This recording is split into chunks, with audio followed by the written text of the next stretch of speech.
Hello dear student, আসসালামু আলাইকুম। আজ আমরা কম্পারেটিভ ফ্র্যাকশন কিভাবে ভগ্নাংশ তুলনা করা যায় তার সম্বন্ধে জানবো। হর যদি সমান থাকে, লব যার বড় ওই ভগ্নাংশটি বড়। এখানে দেখতে পাচ্ছি 4/1 ও 4/2 আমরা ডায়াগ্রাম বা চিত্রের মধ্যে দেখি। নিশ্চয়ই এখানে 4/2 বড়, কারণ আমরা ছবিতে দেখতে পাচ্ছি, কারণ চিত্রটা অর্ধেকটা জুড়ে আসছে। এখানে যেটা আছে 3/1 ও 4/1। বলো তো এখানে কোন ভগ্নাংশটি বড়? তোমরা বলতে পারো, না পারলে সমস্যা নেই, আমরা এখনই ডায়াগ্রামের মাধ্যমে বুঝে দিচ্ছি। এখানে যে উপরে ভগ্নাংশ দেখতে পাচ্ছ 3/1 ও নিচে ভগ্নাংশ 4/1, নিশ্চয়ই 3/1 বড়। এটা তো সিম্পল ভগ্নাংশ। আমরা আরো কতটি ভগ্নাংশ সম্বন্ধে পুরোপুরি আজ তোমাদের সাথে শেয়ার করব। একটা কথা মনে রাখতে পারো, লব যদি সমান থাকে, হর যার ছোট ওই ভগ্নাংশটি বড়। তাহলে তোমরাই বলো এখানে কোন ভগ্নাংশটি বড়? রাতের এই শহর আলোর মেলা, সবাই মেশে আজ ভুলে সব জেলা। তালে তালে পাগুলো উঠছে নেবে, সময় থেমে যাক এই আবেগের স্রোত। মন বলে নাচো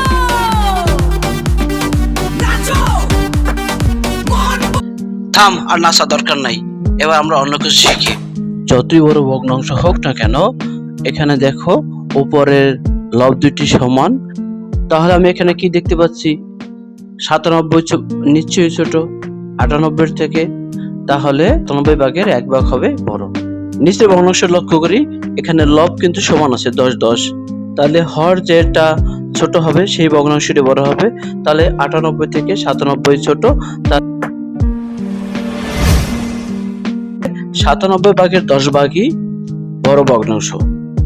আচ্ছা, যদি লব আর হর কোনোটা সমান না থাকে তাহলে কি হবে? চিন্তার না?